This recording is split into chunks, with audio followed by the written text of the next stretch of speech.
Everybody's got mom crying. That's great. Here we go. Heidi, you come over this way. Just come by me. I really think we should have gone first. I don't think we must have followed these acts. It's not good at all. I am father of the bride. This is mom, mother of the bride. John and Kristen, awesome. So great to have all of you here today to share this time.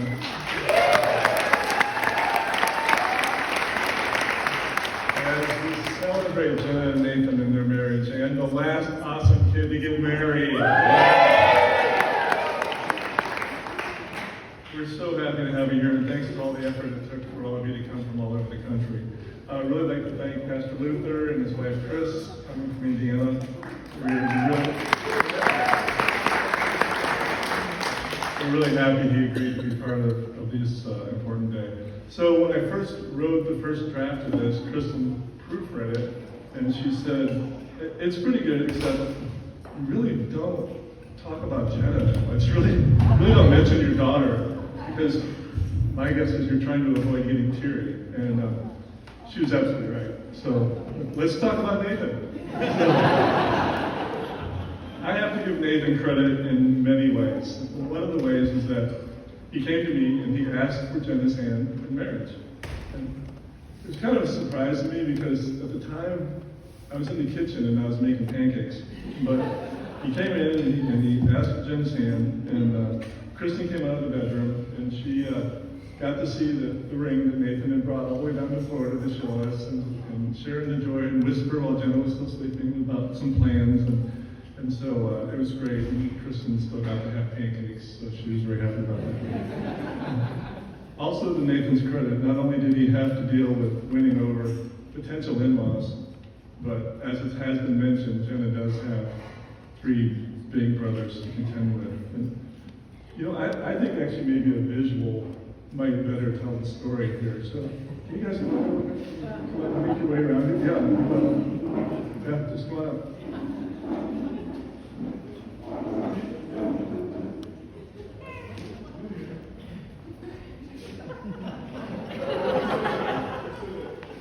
Brothers?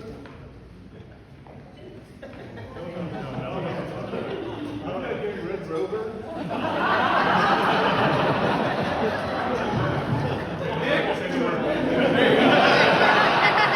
Junior.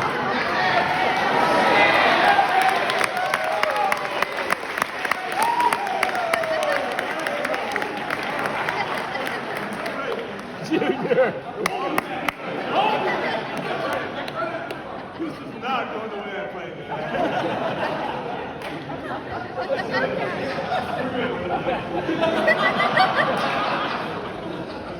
So excited about our group.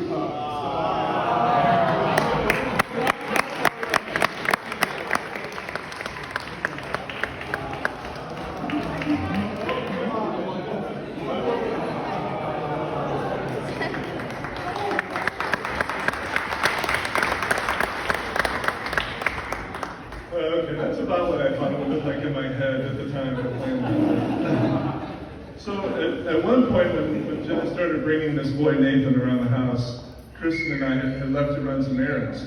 And then we came home a few hours later and we found that Nathan, without even me saying anything, had totally cleaned out and organized my garage. Jenna, this one's going to be one you want to hang on to, I'm pretty sure. So it's hard to talk about Nathan. Well, the only problem with that was I would have to occasionally text Nathan and say, hey, dude, like, where's my stuff? He's really organized it very well. So, but it's hard to talk about Nathan without also referring to little brother Nick, as you mentioned.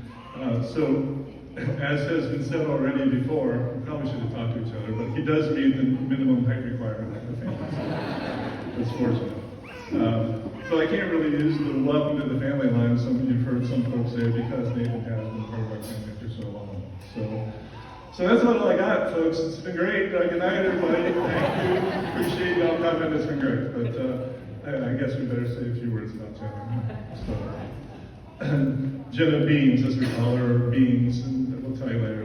We got to that. But I'm supposed to talk about you, and I really hope no one's cutting onions back in the kitchen, or my allergies don't start acting up anytime soon here, but forgive me if they do. But so there's been a lot of cliches about daughters and their dads, like, she's got him wrapped around her finger, or she's daddy's little girl, and I have no idea where these all come from. But after being a boy dad for 6 years, Jenna brought a lot of joy in pink, and now gray, which is her favorite color, into our world. So I had much to learn about being a girl dad.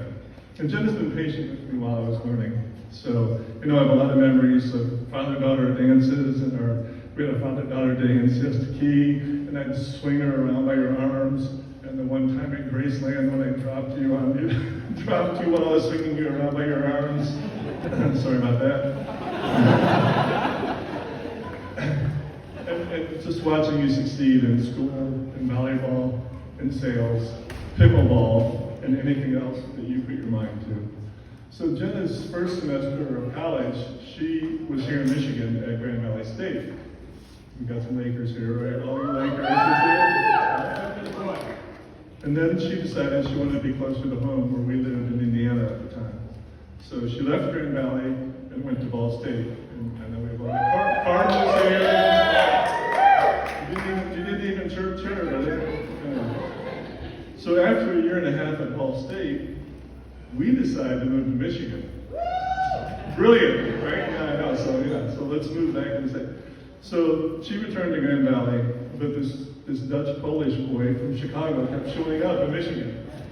So Kristen had seen over the years that a lot of friends have become involved in their kids' dating lives, and sometimes they get really attached to the people their kids are dating.